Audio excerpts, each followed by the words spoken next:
I gave them my entire life. Every breath. Every dream. Every piece of my soul. Worked until my hands bled so they could have everything I never did. The doctor told me to stop crying or I'd go blind. But how do you stop when your children, the ones you gave everything for, won't even pick up the phone? My son hung up on me last week. My daughter is too high to remember I exist. My baby boy hasn't visited in 2 years. I raised them alone, buried 2 husbands, worked myself to dust. And this is how I die, blind, forgotten, in a nursing home bed, wondering what I did to deserve being erased by the people I created. Don't miss a single beat of the story. Hit that subscribe button right now, smash the like, share this with a friend, and drop your thoughts in the comments. Your double dose of my 10 p.m. stories awaits you every single day at 10 p.m. and 10 a.m. Welcome to my 10 p.m. stories, where the most devastating truths hide behind closed doors. Tonight, we're walking into a nursing home on a freezing winter night, where an 83-year-old woman is literally crying herself blind. Her 3 children, the ones she destroyed herself to raise, haven't called in 4 months. They sold her house, split the money, disappeared, while she sits in a cold room waiting for a phone that will never ring. This isn't just abandonment. This is murder by heartbreak. And it's happening right now. I sit by the window every night. The nurses tell me I should rest. That staring into the parking lot won't make anyone appear. But they don't understand. Hope is all I have left, and hope needs a window. The glass is cold against my forehead tonight. Outside, snow falls in thick curtains covering the cars, the trees, and the empty visitor spaces. It's almost Christmas. 3 weeks away. My children haven't called in 4 months. I tell myself there are reasons.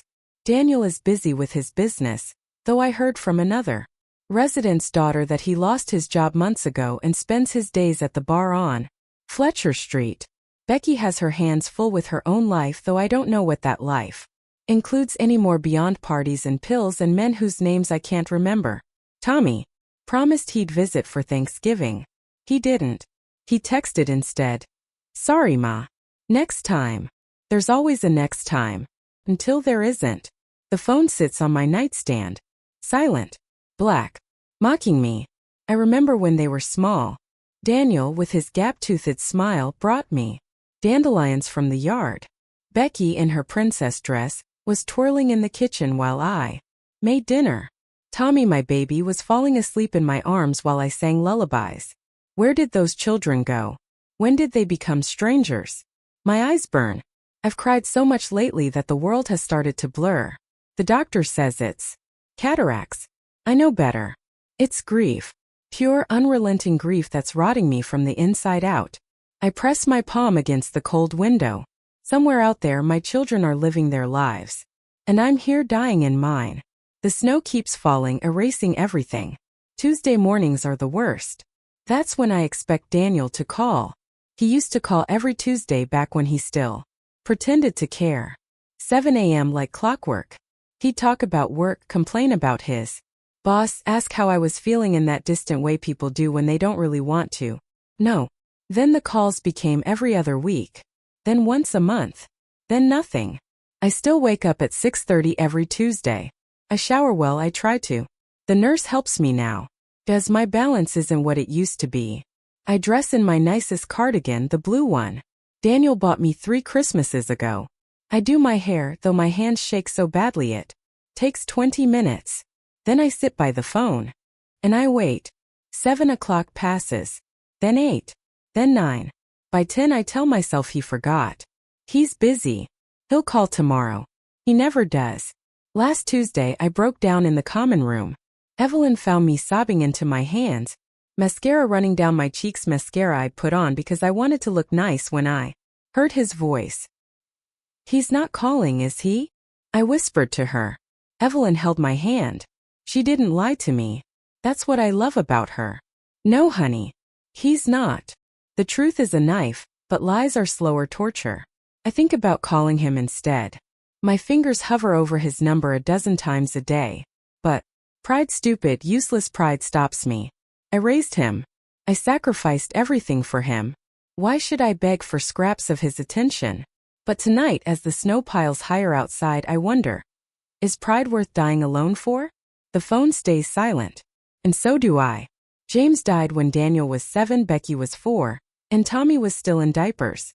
A factory accident. They called it industrial negligence. I called it the end of my world. One moment, I was a young mother with a loving husband and 3 beautiful babies. The next, I was a widow with bills I couldn't pay and children who cried for a daddy who wasn't coming home. James was a good man. Not perfect, he drank too much on Fridays and had a temper when he was tired, but good. He worked double shifts so I could stay home with the kids. He fixed things around our tiny house. He kissed my forehead every morning before he left. The day he died, I was making meatloaf. The police knocked on my door at 4:47 p.m.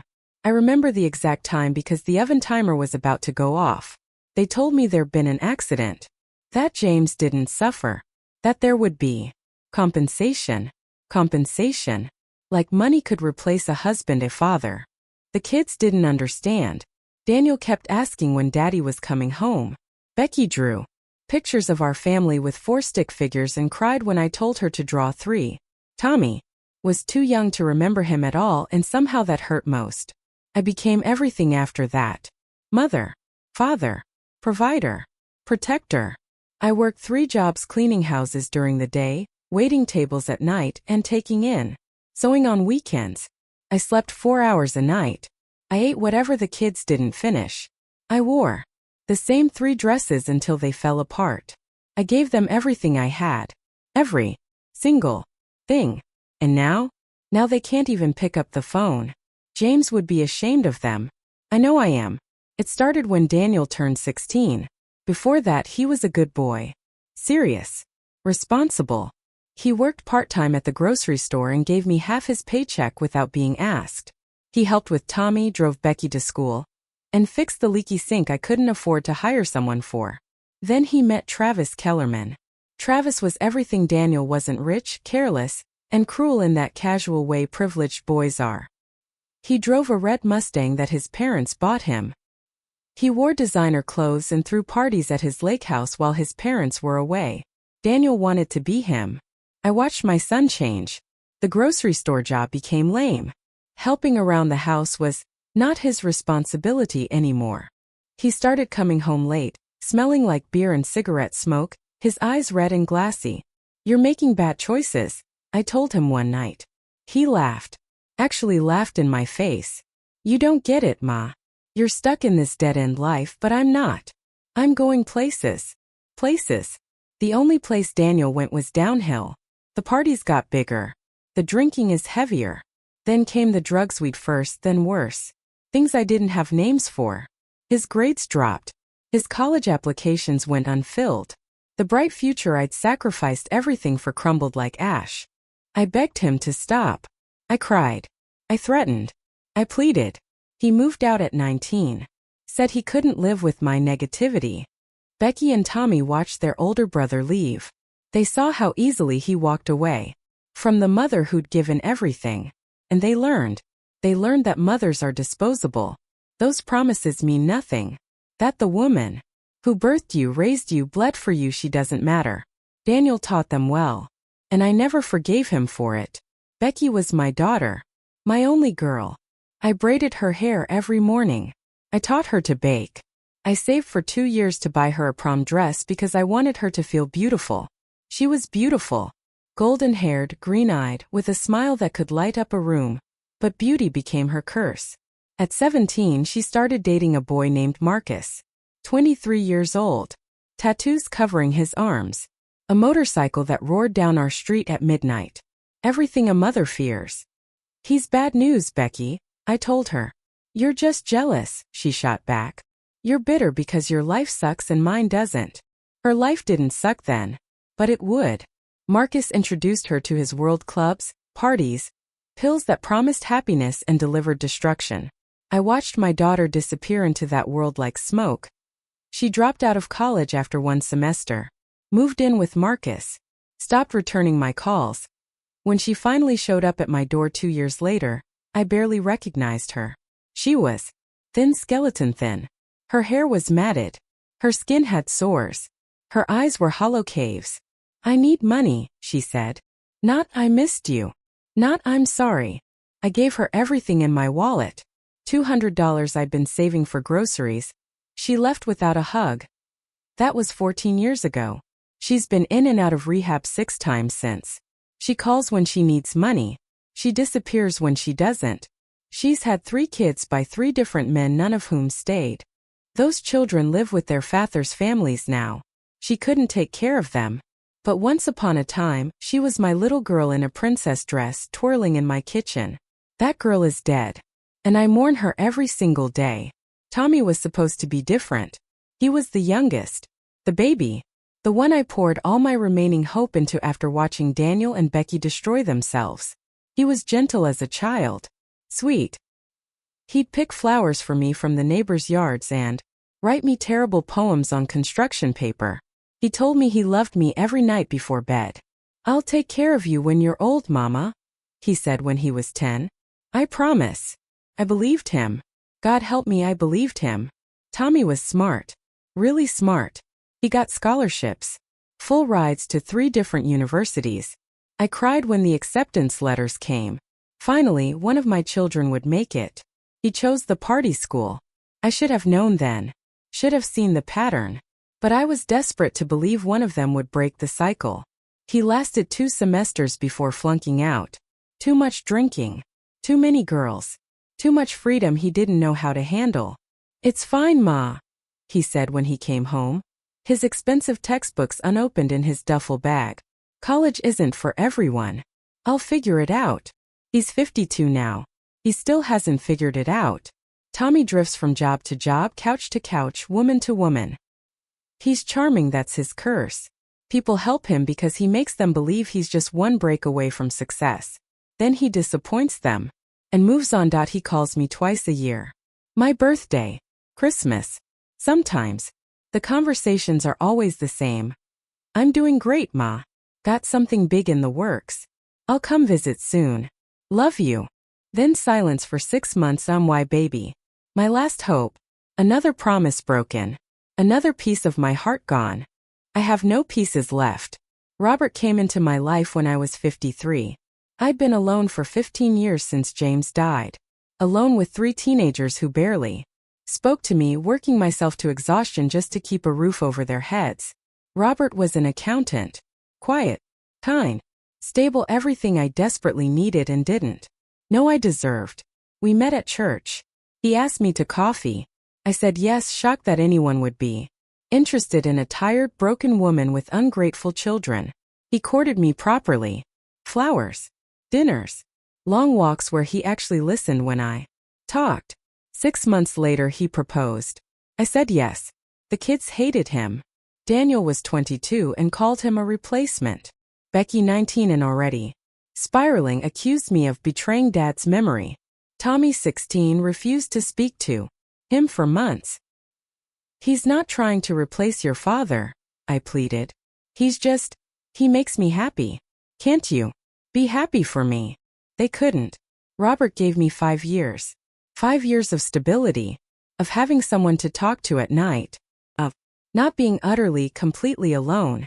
Then his heart gave out. Massive coronary while he was sitting at his desk organizing our taxes. Gone. Just like that. And my children. Daniel showed up to the funeral drunk. Becky didn't come at all. Tommy came but spent the service on his phone.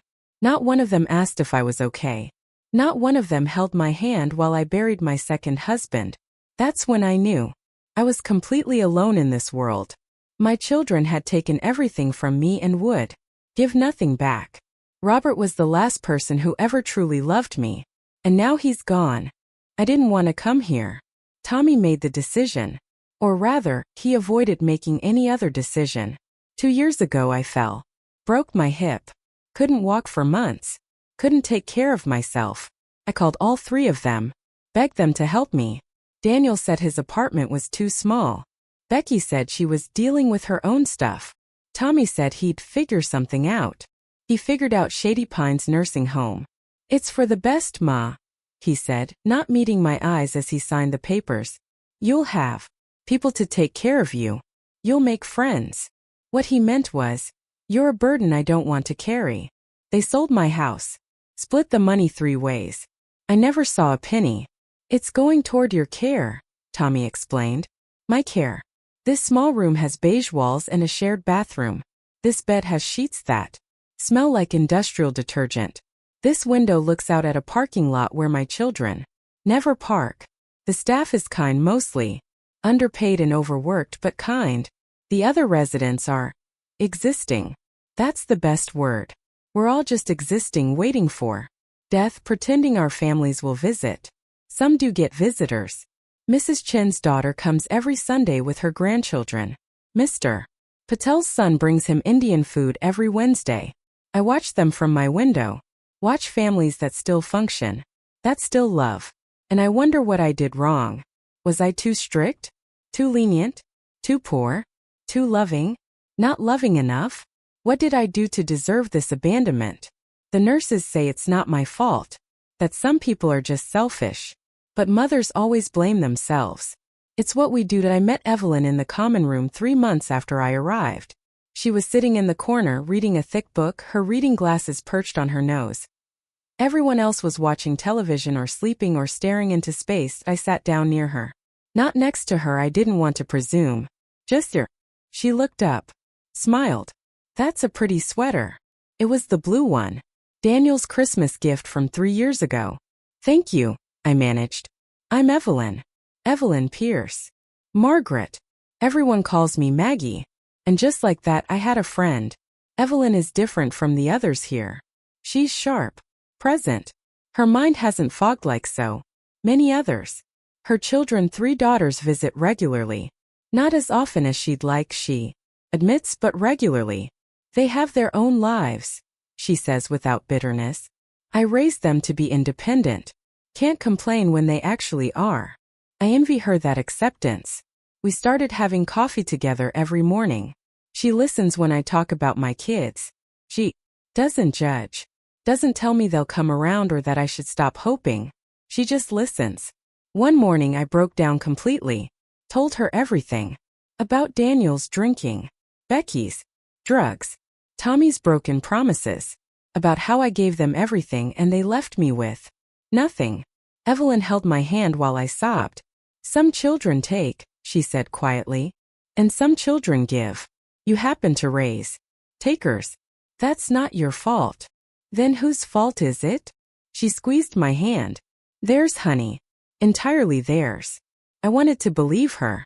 But when you're a mother, you never stop believing everything is somehow your fault. Even abandonment. Even heartbreak. Even this slow death in a nursing home, waiting for children who will never come. I had dreams once. Before James died. Before 3 kids in poverty and sacrifice erased everything I wanted to be. I wanted to be a teacher. I love children, still do, ironically. I wanted to shape young minds, inspire them, and make a difference. I was accepted to teachers' college when I was 18. Then I met James. Got pregnant with Daniel. Got married. Got swallowed whole by motherhood and never came up for air. "You can still go back to school," James used to say, "when the kids are older." But kids are never older. There's always something: nappies, homework, sports, college applications. Always something more important than your own dreams. Then James died and dreams became laughable luxuries. I didn't resent it. Not then.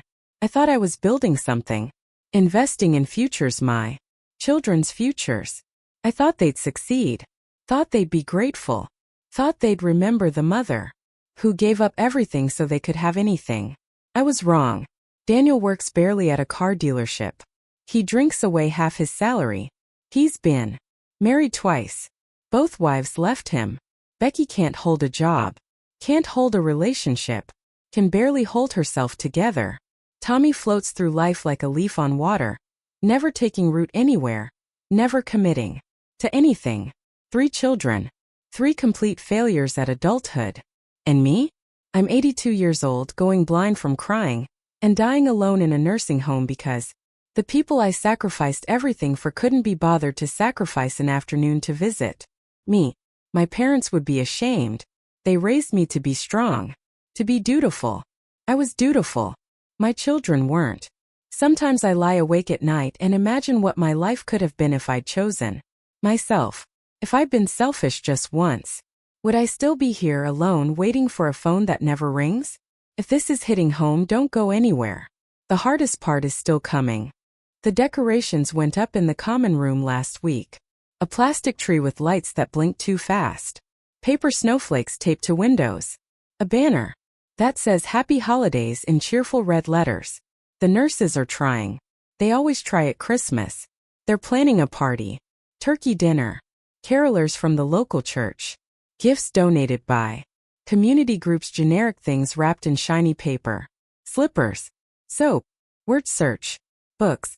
Things for people whose families forgot them. Will your children be visiting for Christmas?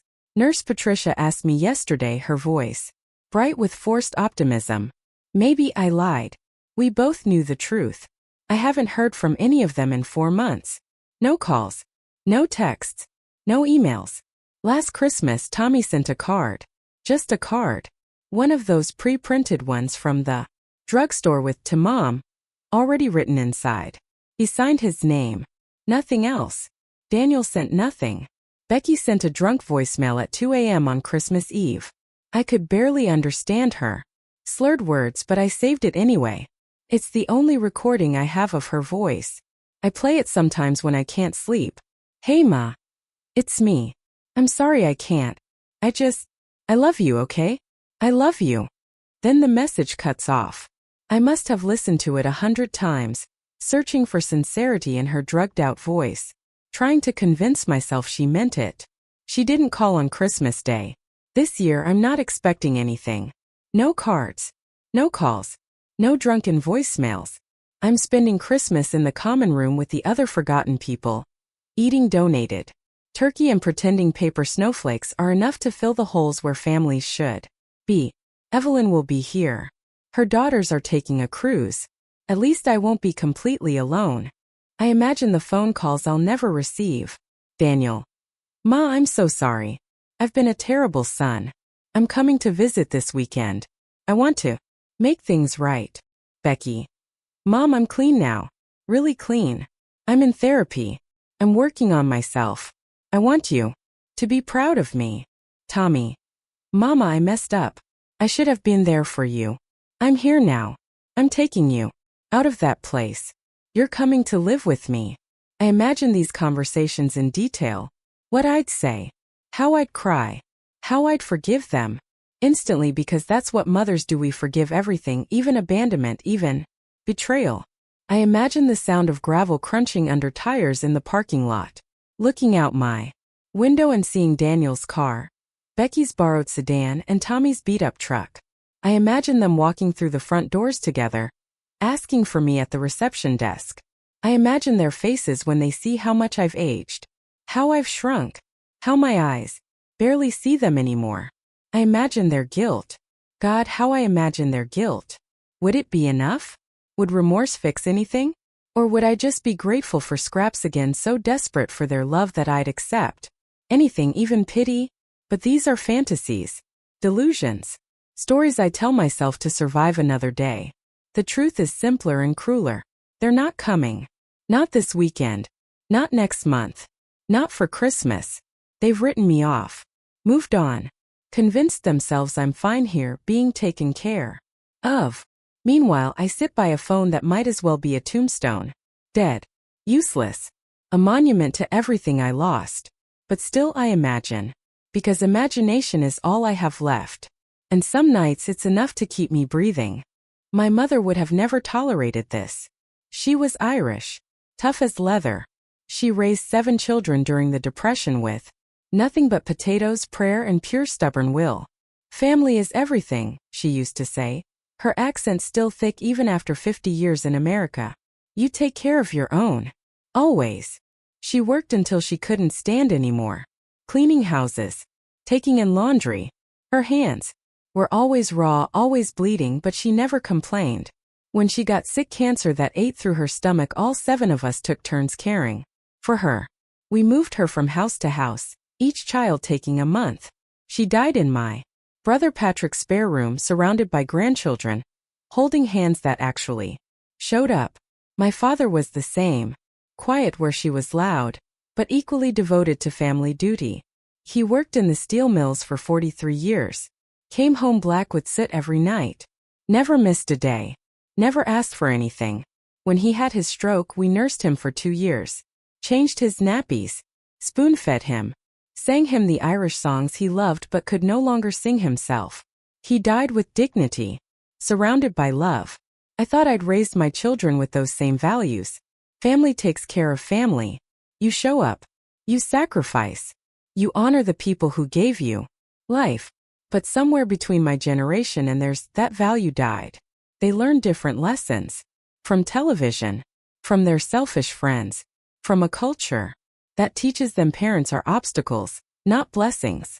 My parents would look at Daniel, Becky, and Tommy with disgust. What did you do wrong? They'd ask me. And I still don't have an answer. Maybe I loved them too much. Or not enough. Or in all the wrong ways. Mr. Kowalski in room 12 hasn't had a visitor in 3 years. Mrs. Chen's daughter comes every Sunday, but you can see the resentment in her eyes. The obligation. Mr. Patel's son is kind, but he's busy. A doctor. Important. His visits are scheduled like appointments. Ms. Rodriguez cries every night. Her children live 10 minutes away. They never come.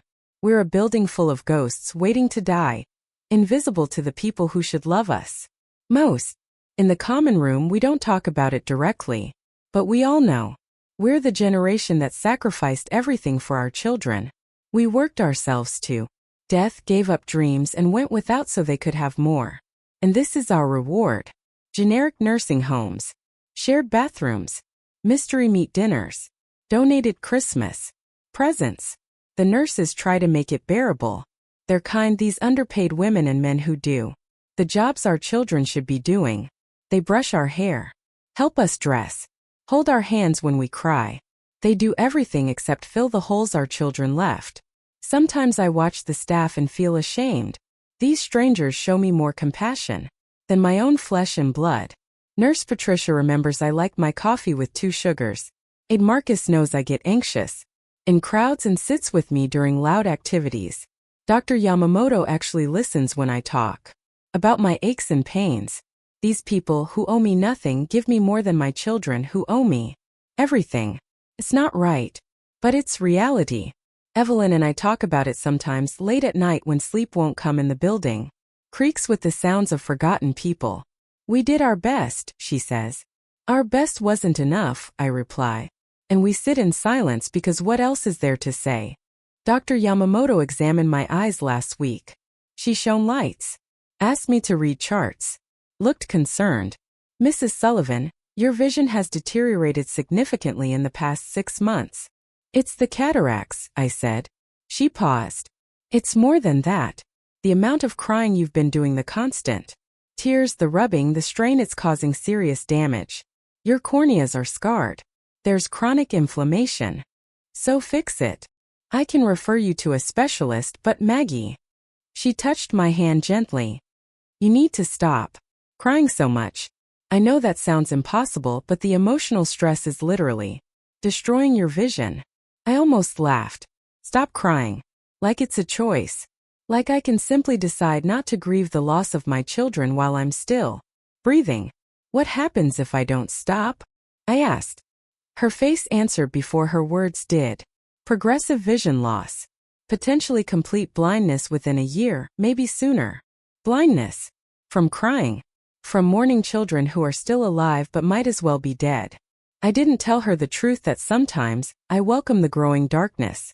That not seeing clearly means not seeing this room, this prison, this evidence of my abandonment as sharply. That maybe blindness would be a mercy. If I can't see the empty doorway, maybe I can pretend someone's standing there.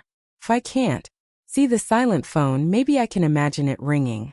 If I can't see the calendar marking another day without contact, maybe I can convince myself time has stopped and they're still coming. I'll think about the specialist, I told Dr. Yamamoto. I won't go. What's the point of seeing clearly when there's nothing worth seeing? My children are gone. My eyes might as well follow. At least then the darkness would be literal, not just metaphorical. Tonight I can't sleep, so I remember Daniel at 5, refusing to go to kindergarten without his stuffed bear.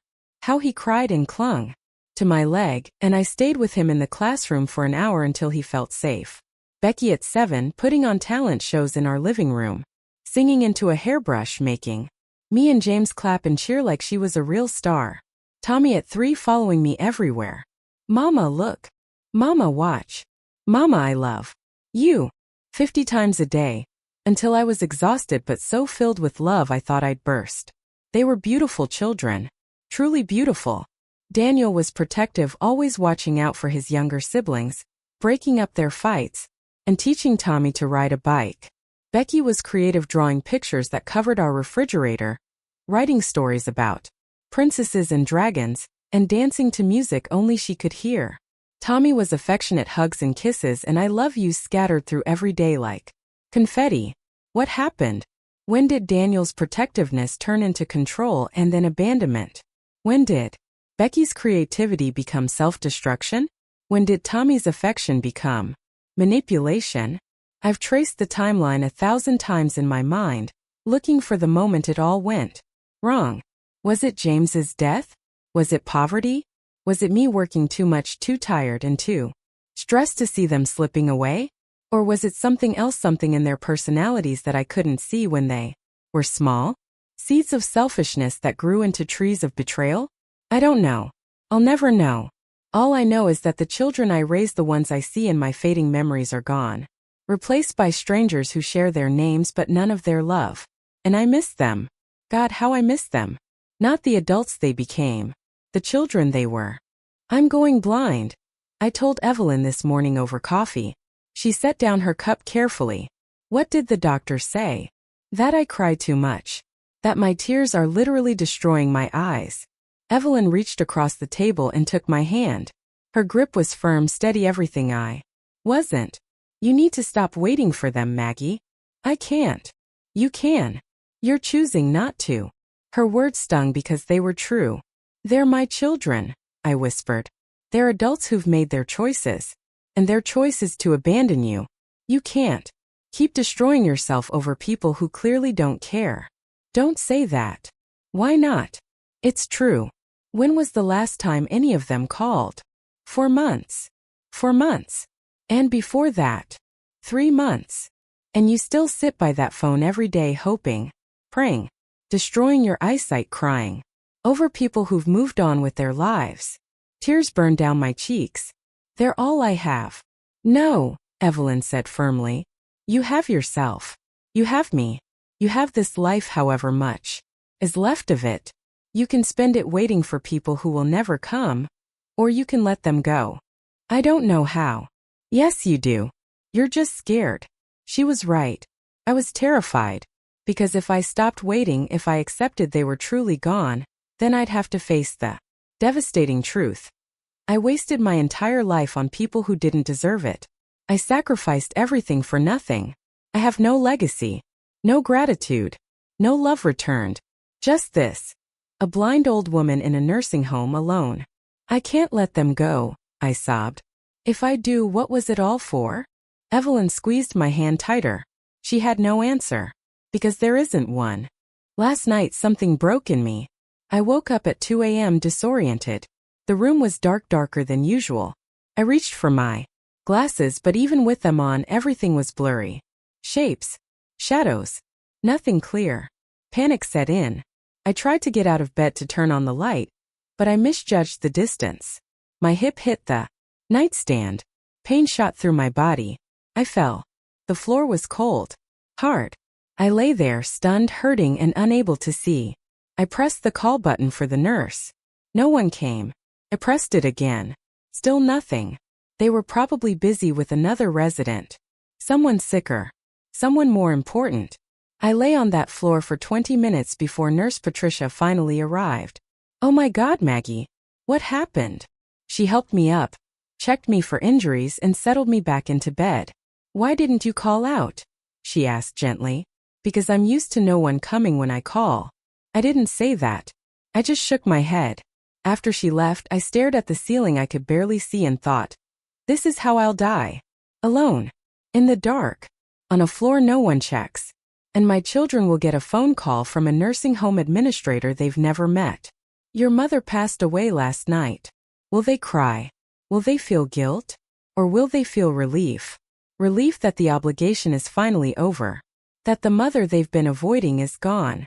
That they can sell whatever's left in this room and split it 3 ways and move on like I never existed. I think I know the answer. And it's that knowledge, that certainty, that's killing me faster than any disease ever could. This morning I called Tommy. I don't know why. Desperation, maybe. Or foolishness. The need to hear my baby's voice. One more time before the darkness takes everything. He answered on the 4th ring. Ma. He sounded surprised. Annoyed. Tommy. Hi, sweetheart. Silence. How are you? I asked, my voice breaking. I'm good. Busy. You know how it is. I miss you. More silence. Then, yeah, I miss you too, Ma. He didn't. I could hear it in his voice. The lie. The obligation. Are you coming for Christmas? A long pause. I don't think I can make it this year. Things are really tight and, please. I hated how I sounded. Begging. Pathetic. Please, Tommy. I'm not well. The doctor says my eyes are. I'm sorry, Ma. I really am. But I just can't right now. Maybe after the holidays. Okay? You said that last year. I know. I'm sorry. Look, I have to go. I'm at work. Tommy, wait. Love you, Ma. I'll call you soon. The line went dead. I sat there holding the phone, staring at it with eyes that could barely see. He's not coming. None of them are coming. Not for Christmas. Not for my birthday. Not for my funeral. I've spent 82 years loving people who don't love me back. I've cried so much I'm going blind. I've waited so long I've forgotten what I'm waiting for. And still, some stupid, stubborn part of me hopes. Hopes that tomorrow the phone will ring. That next week, a car will pull into the parking lot. That somehow, someway my children will remember they have a mother. But hope is a slow poison. And I've been drinking it for years. The world is gray now. Shapes without detail. Light without clarity. Faces without features. Dr. Yamamoto says I'm losing my vision faster than expected. The crying hasn't stopped. The damage is accelerating. We need to do surgery, she urged yesterday. Before it's too late. But I declined. What's the point of seeing when there's nothing to see? Evelyn tries to help me navigate. She guides me to meals, describes things I can no longer make out clearly. She reads me the daily newspaper. She's become my eyes. But even she can't describe what isn't there, my children. Yesterday was my birthday. 83. No calls. No cards. No acknowledgement that I exist. I sat by my window, my constant post, staring at a parking lot I could no longer see clearly. Just blurry shapes. Moving shadows. None of them are stopping. None of them is coming for me. And I realized, I've been waiting for people who are already dead to me. My real children, the ones who loved me, needed me, chose me, they died years ago. What's left are strangers wearing their faces, living their lives, free of the burden of a mother who gave everything. Tonight I stopped waiting. I moved away from the window, unplugged the phone, turned my back on the empty doorway. If this is how my story ends, alone, blind, forgotten, then so be it. I gave them everything. My youth, my dreams, my eyesight, my heart. They took it all and gave nothing back. The darkness is here now. Complete. Total. But for the first time in years I'm not crying. Because there's nothing left to cry for. My children are gone. And soon I will be too. The only question is, will anyone notice? Some mothers die surrounded by love. Some die alone in nursing homes, blind from crying over children who never came back. Tomorrow night, we'll meet someone else whose story will haunt you. Someone whose choices led somewhere equally dark. Until then, hold the people who love you a little closer. If this story touched you, stay with me for the next one. Tap subscribe, hit like, share it with someone who would feel it, and leave your thoughts in the comments. My 10 p.m. stories arrives every day at 10 p.m. and 10 a.m., so you're always caught up.